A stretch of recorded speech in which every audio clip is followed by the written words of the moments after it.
Экс-депутат Рыскелди Момбеков мурдагы президент Алмазбек Атамбаевдин абактан чыгышын күтүп жаткандыгын сот тармактагы баракчасына жазды. Буга чейин жогорку сот Алмазбек Атамбаевдин ишин кайра кароого жөнөткөн. Ал эми 1-май райондук соту экс-президент Алмазбек Атамбаевди дарылануу үчүн чет жакка чыгууга уруксат берди. Түркиядагы жер титирөөдө каза болгон кыргызстандык 37 жаштагы келиндин сөөгү Кыргызстанга жеткирилди. Маалыматка караганда жүк 200 Бишкекке бүгүн 14 февралда эртең менен келген. Түркияга жардам үчүн ачылган эсепке түшкөн акча кайра 14 миллион сомго чыкты. Көпчүлүктүн бир күндө 9 миллион сом каяктан түштү деген суроосуна Финансы министрлиги мамлекеттик кызматкерлер бир күндүк айлыктарын которуп жатышат. Ошолордон кече активдүү келип түшкөндүктөн сумма кескин өсүп кетти деп жооп берди. Ал эми Бишкекте кыргыз куткаруучуларынын 3-чү тобу Түркияга учуп кетти.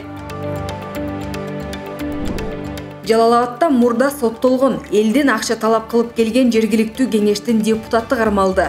УКМК ал айыл чарба жана балык өстүрүүгө ылайыкталган жер тилкелерин мажбурлап басып алганын айтылууда.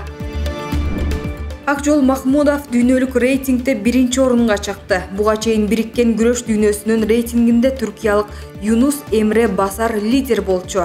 Ушуну менен грек-рим күрөшү боюнча кыргызстандык балмандар 2 салмак категориясы боюнча мыкты аталышты.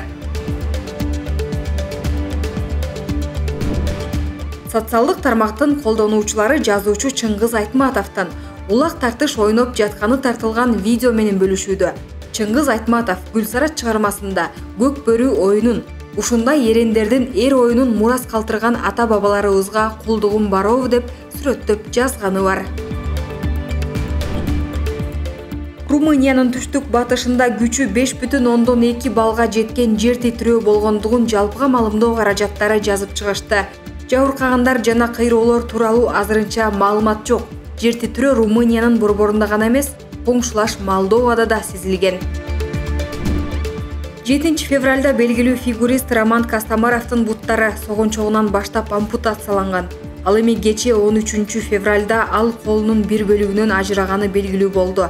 Ага экинчи жолу операция жасалып, эки колунун учу кесилгенин орус медиалары жазып чыгышты.